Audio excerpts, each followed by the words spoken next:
हमनी के संस्कृति, हमनी के संस्कार सदा रहे हमनी के साथ। भारत के महान ग्रंथ और काव्य सब के संपूर्ण संकलन सब्सक्राइब करें तिलक।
राजा द्रुपद, तू युद्ध में हार गईल बाड़ा।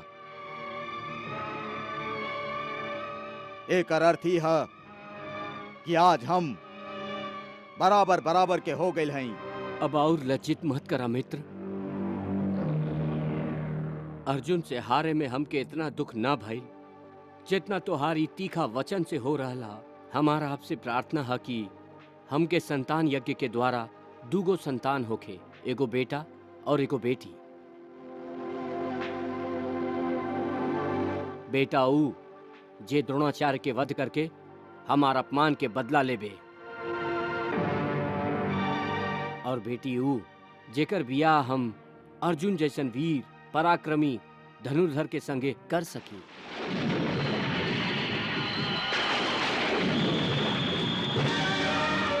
हे द्रुपद, ई राजकुमार तुहार कुल के यश बढ़ावे वाला होई। तुहार इच्छा अनुसार ए महाबली कुमार के जन्म द्रोणाचार्य के वध करे खातिर भइल हा। अब देखा तुहार कन्या भी अग्नि से उत्पन्न हो रहल हई।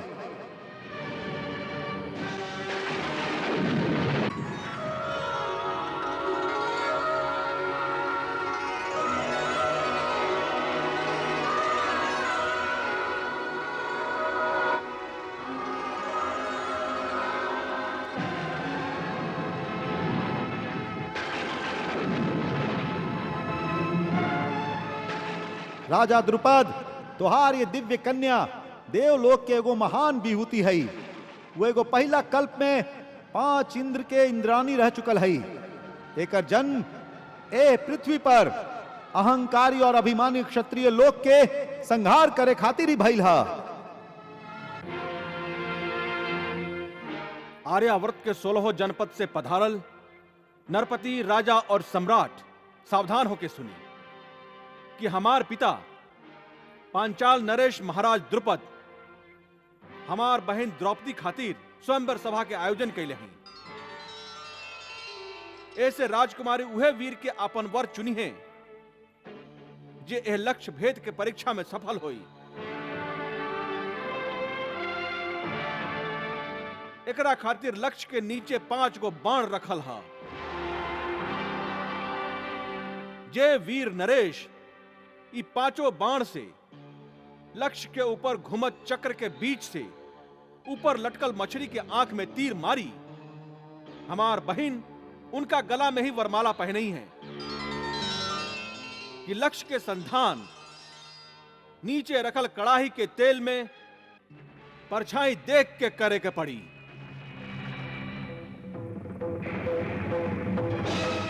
ठहरो। सभे सम्राट, क्षत्रिय राजा और ब्राह्मण लोग के सभा में हम एगो सूत पुत्र से ब्याह करे से इनकार करत हई। महाराज द्रुपद, ई हमार मित्र के अपमान बा।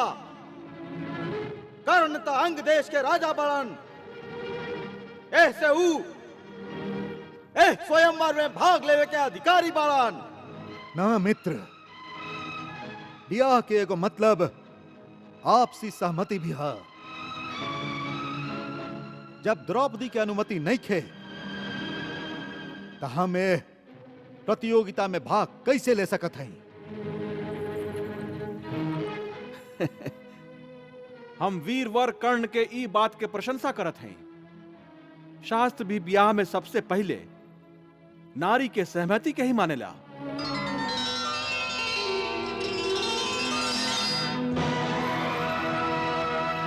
अब ही चेदी वंश के क्षत्रिय खून जीवित बा। आप काहे चिंता करत हैं युवराज दुर्योधन? शास्त्र के अपना पक्ष में व्याख्या करे वालन के बात पर ध्यान मत दी। लक्ष्य हम भेदब सम्राट चेदीराज के सुपुत्र महाप्रतापी नरपति शिशुपाल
शिशुपाल, धीरज रखा शिशुपाल।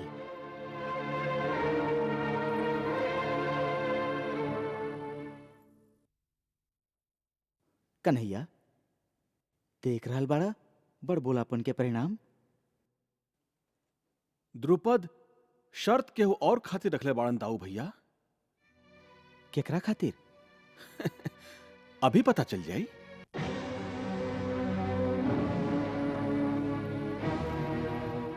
राजकुमार दुशासन,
राजा चेकितान।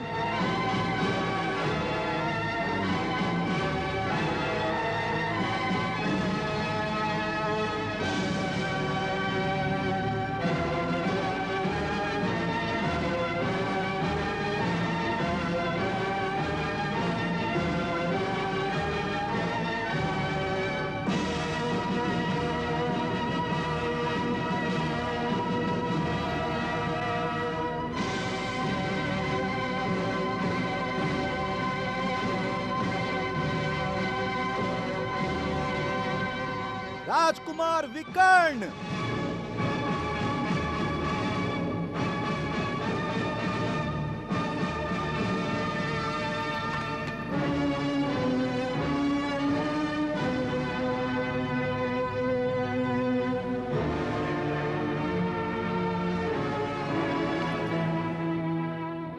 हम देख रहल हई यहाँ बड़ बड़ महावीरन के उपस्थिति बा, बाकी अभी तक कोनो ऐसन क्षत्रिय वीर ना मिलल जे हमरा बेटी के योग्य होखे। काश आज हमरा कल्पना के धनुर्धर हमरा सामने रहित त हम ओकरा से कहती कि उठा वीर और हमार चिंता के निवारण कर दा। अधीर मत होगी महाराज, देव के इच्छा पर भरोसा रखी, सब कुशल हुई।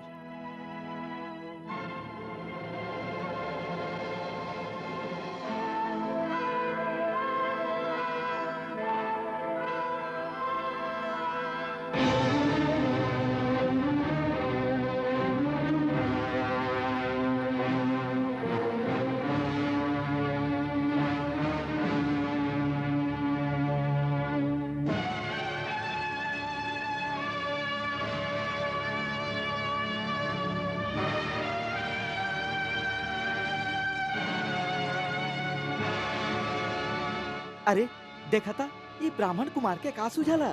कुछ वो होखे, ब्राह्मण पुत्र लागत बड़ा उत्साही। हमरा त लागता कि अपन भरोसा पर ही सफल होई। एकर देह तो सिंह नियन फड़क रहल बा। ब्राह्मण बाड़न त का एगो ब्राह्मण क्षत्रिय कन्या के वरण कर सकेला, शास्त्र एकर आज्ञा देला।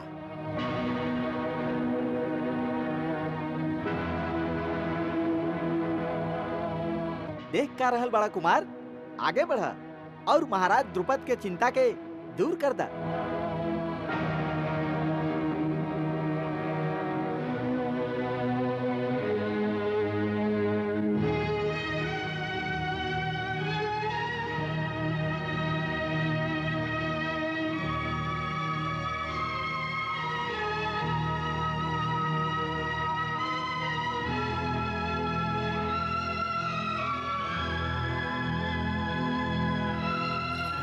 देखा त ओ ब्राह्मण कुमार में कितना तेज बा, कैसन मस्त सिंह जैसन चाल बा। हमके त लागता कि सफलता इनके हाथ में लिखल बा।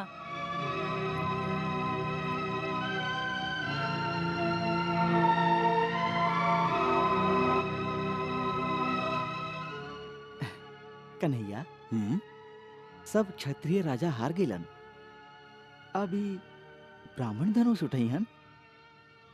यह अर्जुन हवन बड़का भैया। अर्जुन? हाँ।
संजोग मिलाया, ये अद्भुत संजोग मिलाया।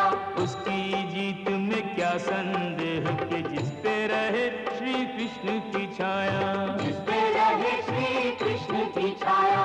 पार्थ को रूप की राशि मिली, पार्थ को रूप की राशि मिली, और द्रौपदी ने धनुधारी को पाया।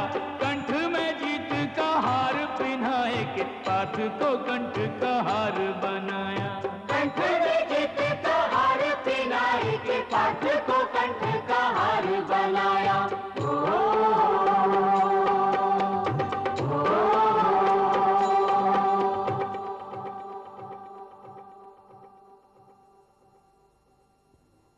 ब्राह्मण कुमार की जय, ब्राह्मण कुमार की जय, ब्राह्मण कुमार की जय हो, ब्राह्मण कुमार की जय हो, ब्राह्मण कुमार की जय हो, ब्राह्मण कुमार। हाँ, ये हमारा अपमान हा। ई ब्राह्मण हम लोग के तिरस्कार कैले बा। ई मक्कार हो। हाँ, मारो मारो मारो एकरा, मारो मारो मारो एकरा, मारो। आप लोग शांत हो जाएं, शांत हो जाएं। नकुल, सहदेव जी, अब हम लोग के यहाँ रुके के कौनो काम नहीं खे। चला भीम, तू अर्जुन के रक्षा खातिर यहाँ रुका। जी भैया, चला।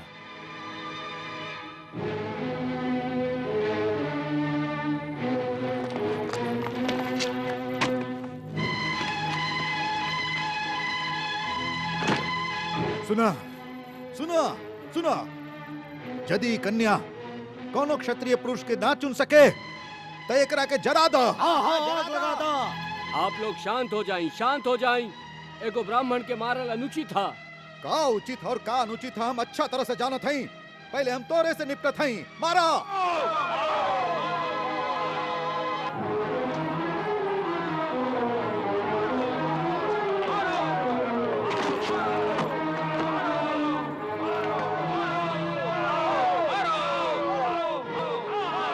रुक जा। बहुत हो गई। अब सब राजा और सम्राट लोग सुनी। ई तेजस्वी कुमार धर्म के अनुसार अपना वीरता का परिचय देके ए भरल सभा में द्रौपदी के अपना बाहुबल से जितलन हा। ऐसे इनकरा से युद्ध कैल अनुचित हा। हाँ, ऐसा नहीं है कि आप लोग के अवसर ना दिल गईल। हाँ? जब कोनो क्षत्रिय राजा सफल ना भइलन तभी ब्राह्मण कुमार बाजी जीतलन। हाँ, अब आप लोग के कौना बात के मलाल बा। ओइसे भी धर्म स्वयंवर में युद्ध के आज्ञा ना देवेला। धर्म? तू लोग धर्म के परिभाषा के बात कर रहल बाड़ा तू। अरे जा, हम तोहरा और तोहार धर्म के अच्छा तरह से जानत हई। यदुवंशी लोग, तू लोग बीच में मत पड़ा।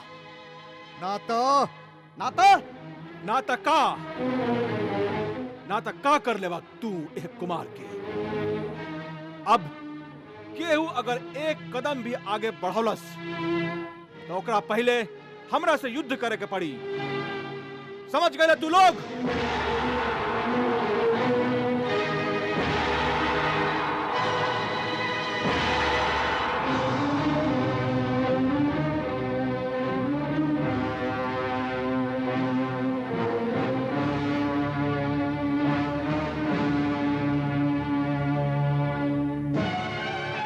हाँ,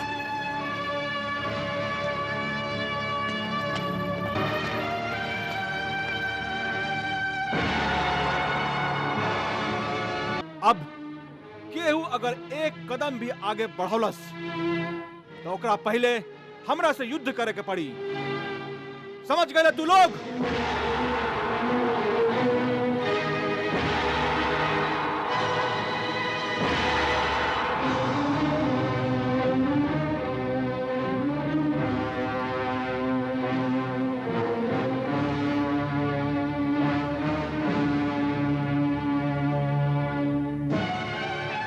हाँ,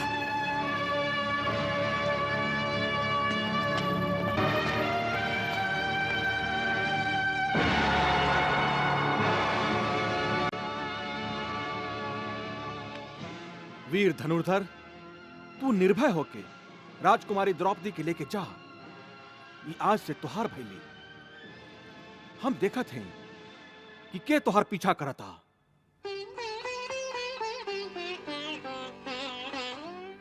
आज आप हमार प्राण के रक्षा कैली, एकरा खातिर हम आपके प्रणाम करत हई और जीवन भर आपके आभारी रहब केशव, जीवन भर।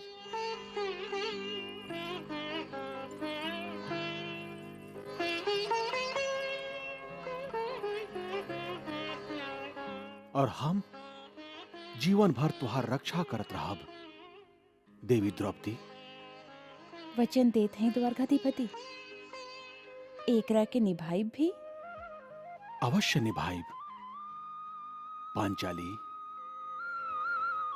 आज से हम तो के अपन छोट बहन मानत हैं और वचन देते हैं कि कौनो सहायता खातिर जब भी हमरा के याद करबू त हमके वही क्षण अपना लगे पैबू।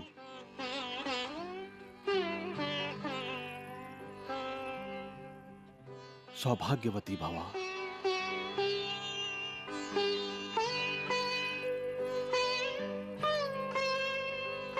सखा कौनते, हम तो के यहाँ आते ही पहचान गल रही और आज से तो हमार और तुहार एको नया संबंध हो गई। पहले तू हमार भाई रहा, लेकिन आज से तू हमार जीजा श्री हो गईला। ई त आपके उदारता बा, ना तो हमार माई तो हम लोग के हमेशा आपके प्रणाम करे के ही सिखौले हैं। ना अर्जुन, तू नहीं खा जानत कि तुहार हमार पुरान नाता बा। तू हमार पुरान साथी हवा। एकरा पहले कि ई राजा लोग कोनो नया उपद्रव करे, तू लोग यहाँ से जल्दी निकल जा और कुंती बुआ से कहिया कि हम रात के उनका से मिले आएब। बस जा यहां से।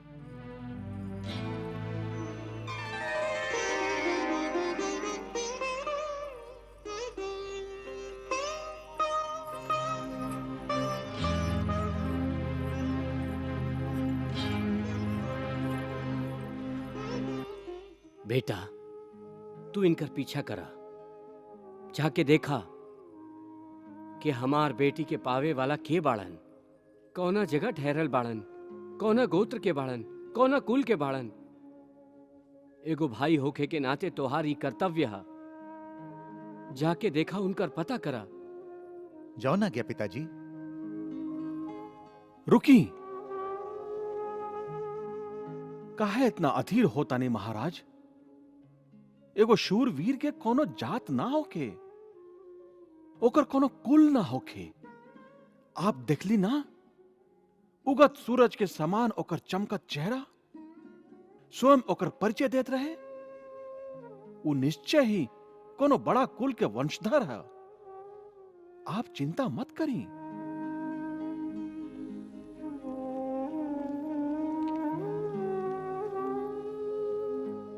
आपके कथन सत्य ही निकली। निश्चय ही सत्य होई आपके भविष्यवाणी। हमार विश्वास आप में बा और आप तो सर्वात्मा हैं यदुकुल शिरोमणि। सम्राट, ऐसे अधीर मत होई पांचाल नरेश। बाकी एगो पिता तो होला। ए समय खाली हम एगो पिता हैं, एकरा अलावा कुछ ना।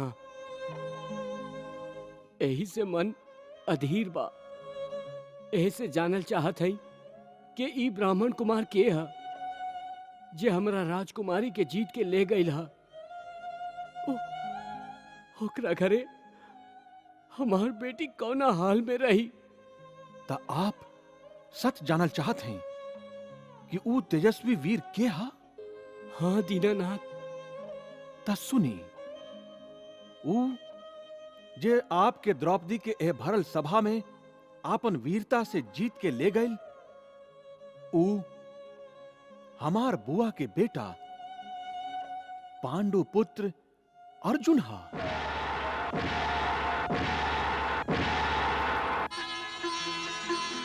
अर्जुन उ, उ, उ अर्जुन रहन। हाँ, वो अर्जुन रहन। अब सर्वात्मा है दीनानाथ, अब सर्वात्मा है।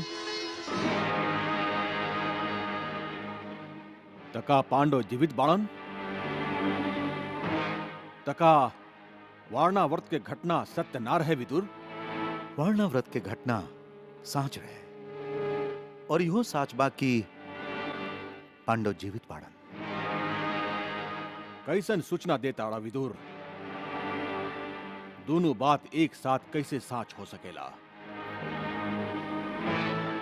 वहां तक कंकाल मिलल रहे, का ऊ उनकर ना रहे। यूं हो सकेला महाराज की ऊ केहू और के होके। ई त शुभ सूचना बा, बहुत ही शुभ सूचना बा। हाँ? विदुर, कुंती बहन कैसन है? कहवा है यूं? महारानी कुंती सकुशल हैं। वो अपना बेटन के साथे हैं।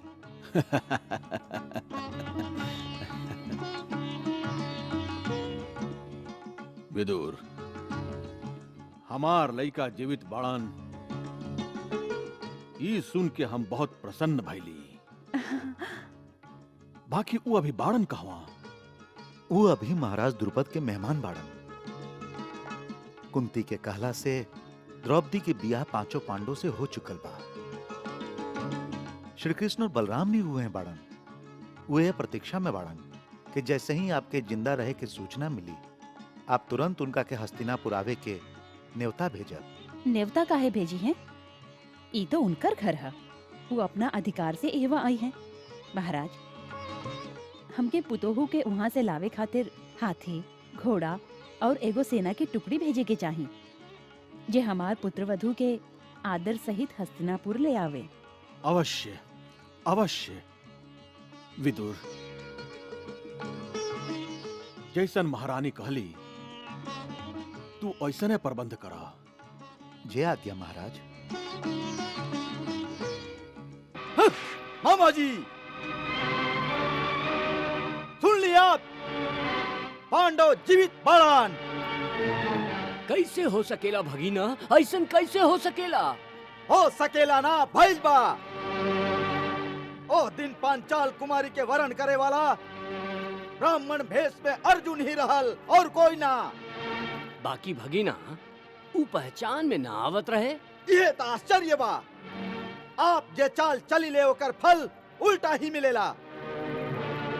पहचान में भी भूल कर जाइले आप मामा जी।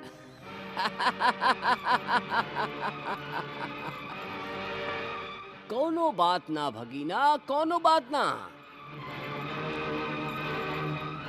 तोहार मामा के तरकश के तीर अभी खत्म नहीं खे भइल। हाँ।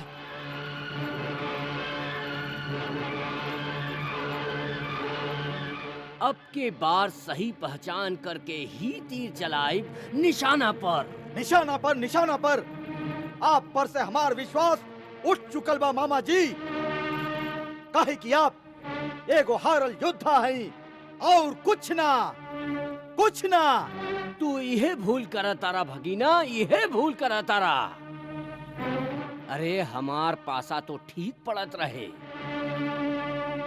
बाकी विदुर एकरा में जरूर कोनो चाल चले होई। पांडव के बचावे के पीछे ओकरे हाथ बा भगीना, ओकरे हाथ। मामा जी, आपन भूल दूसरा के माथे मढ़ के युद्ध जीतल ना जा सकेला।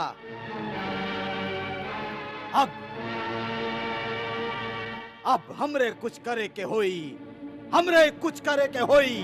तू तो बेकार में उत्तेजित हो रहल बड़ा भगीना, बेकार में। वहाँ पांडव के हस्तिनापुर बुलावल जा रहल बा और आप कह रहल हैं कि हम बेकार में उत्तेजित हो रहल हैं। भगीना, पांडव के बुलावे खातिर कोनो दूते जाई ना? और ना तका महाराज स्वयं जई है।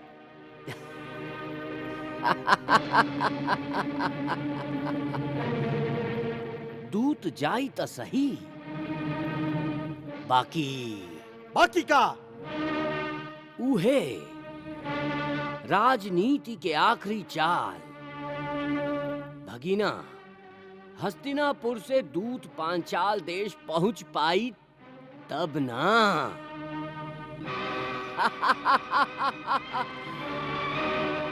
बेचारा दूत, भगीना बेचारा दूत।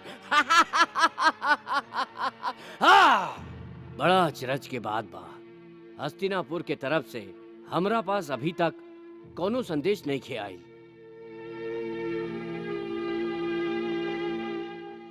ई तो निश्चित ही बा कि पांडव के हमार बेटी के साथे बियाह के सूचना महाराज धृतराष्ट्र के मिल गई होई।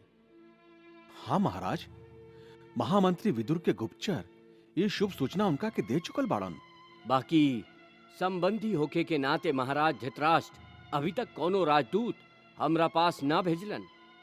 एह बात के अचरज बा। एहमे आश्चर्य के कौन बात बा महाराज? हस्तिनापुर राज्य में जहां एक ओर महात्मा भीष्म, गुरु द्रोणाचार्य और विदुर जैसन पराक्रमी वीर बाड़न, वहां में दूसरा तरफ दुर्योधन और शकुनी जैसन लोग भी तो बाड़न। फिर देरी खातिर आश्चर्य कैसन? आप बिल्कुल ठीक कहली यदुकुल शिरोमणि। वो लोग कब चाहिए कि पांडव की शक्ति में वृद्धि हो या उनका केहू के सहायता मिले। ये बात साच बा महाराज, लेकिन पांडवन के जीवित होके के समाचार कोनो साधारण बात नहीं खे। ई सूचना ठहरल समुद्र में ज्वार भाटा के आवे जैसन सूचना बा। कौरव तो निश्चिंत होकर बैठल रहन कि पांडवन के अंत हो गइल बा, और दुर्योधन तो हस्तिनापुर के युवराज भी घोषित हो चुकल बाड़न। हाँ मधुसूदन, हमके भी उनका युवराज पद पा जाए के सूचना मिलल रहे, और वो यही पद के हैसियत से द्रौपदी के स्वयंवर में भी आयल रहन। फिर आप अधीर काहे हो रहल हई? समय के प्रतीक्षा करी ना। हम अधीर नहीं होत, हम तो पांडव के प्रति होत रहल सरासर अन्याय के कारण चिंताग्रस्त हई। इनकर अधिकार पूरा सम्मान के साथ मिले ही के चाहिए।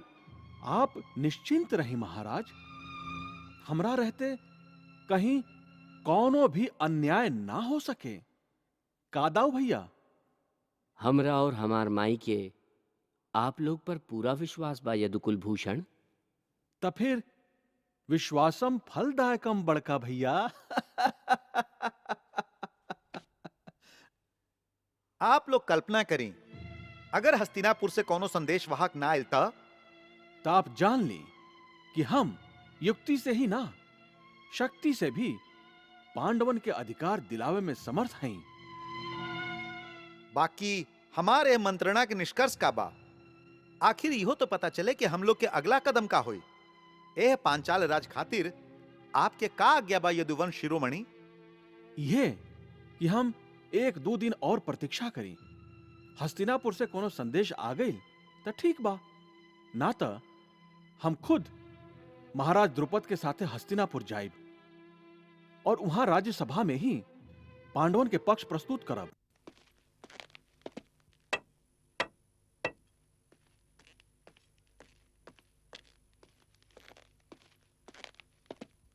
का समाचार बा प्रतिहारी?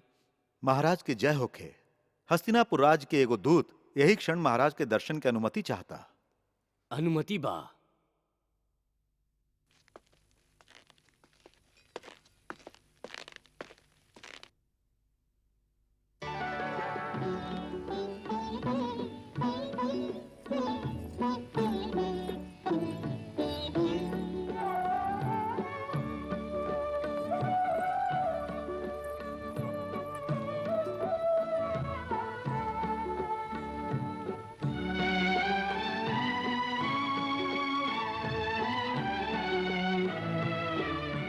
पांचाल देश के महाप्रतापी सम्राट के कुरु देश के राजदूत के प्रणाम स्वीकार होखे। स्वीकार बा? कह राजदूत, हस्तिनापुर राज्य में सब कुशल मंगल तो बा ना? सब कुशल बा महाराज। महाप्रतापी सूर्यवंशी सम्राट धृतराष्ट्र जी आपके अभिवादन कहले हैं। उनका हमारा अभिवादन कहिया राजदूत। और आपके राजकुमारी के ब्याह के बधाई दिले हैं। उनका के हमार धन्यवाद कहिया राजदूत। और कुछ ना कहलन? कहले हैं महाराज, वहाँ के अपना भाई महात्मा पांडु के बेटन के आशीर्वाद कहले हैं। वहाँ के इहो सूचना भेजले हैं कि वहाँ के अपना पुत्र वधु के स्वागत खातिर अत्यंत उत्सुक हैं। यही से वहाँ के महाराज द्रुपद से प्रार्थना कैले हैं कि वहाँ के अपन बेटी द्रौपदी के विदा करके उनका के अपन ससुराल जाए के आज्ञा दी। महाराज, हस्तिनापुर के रनिवास अपन नई नवेली रानी के देखे खातिर व्याकुल है। महाराज, यही से हम महामंत्री विदुर जी के आज्ञा से राज्योचित और मांगलिक आभूषण के साथे आपके पास आयल हैं।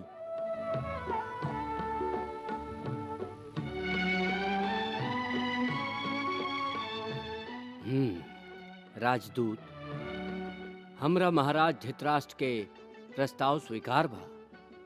पहले तू यात्रा के थकान हमार अतिथिशाला में विश्राम करके मिटावा। जे आज्ञा महाराज।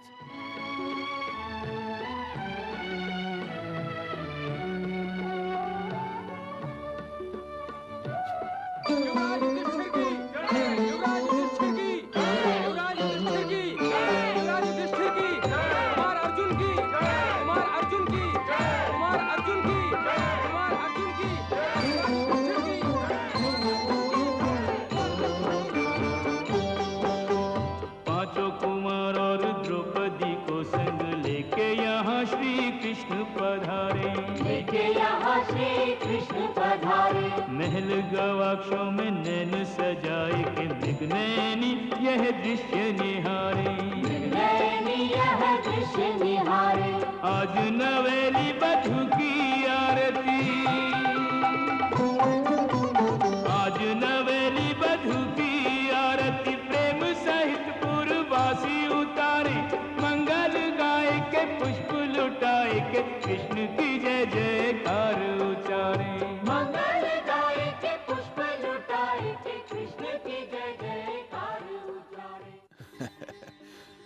हम यह बात से पूरा आनंदित हैं कि हम के हमार बेटा सुरक्षित मिल गईलन। निश्चय ही महाराज, ही अवसर तो हस्तिनापुर के प्रजा और राज परिवार दोनों खातिर मरुभूमि में मीठा जल के स्रोत मिले के समान आनंदकारी बा। राजनीतिक दृष्टि से भी हम लोग के राज्य महत्वपूर्ण हो गिल बा। हम लोग के पांचाल जैसन समृद्धशाली राज्य के संबंधी होके के गौरव मिलल बा। आनंद के ए अवसर पर अन्यथा ना लेब तो हम एगो बात कही महाराज। अवश्य अवश्य यदुकुल भूषण अवश्य।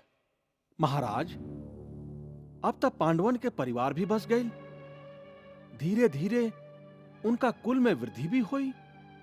ऐसे हस्तिनापुर के राज्य में उनका के भी भागीदार बल उचित हुई। भागीदार भागीदार का है, वो हमार बेटा हवन, और बाप और बेटा के बीच में भागीदारी कैसन?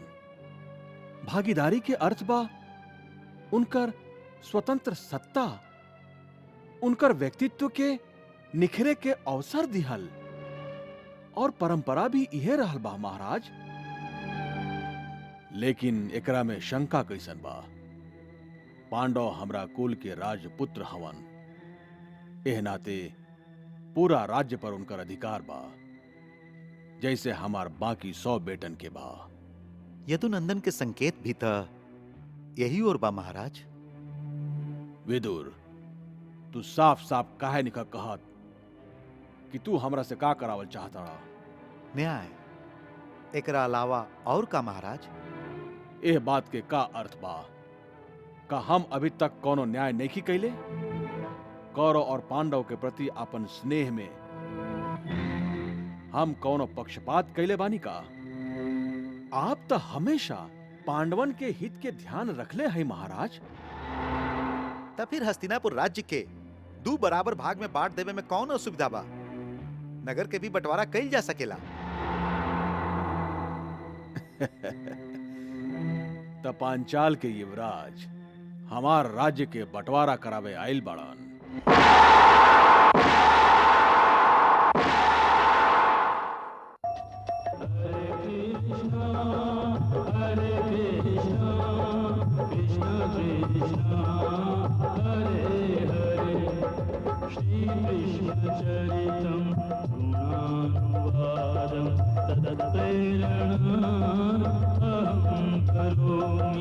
मम भावगीतं हृदयस्य प्रीतं त्वद्पद्मपादे समर्पयामि।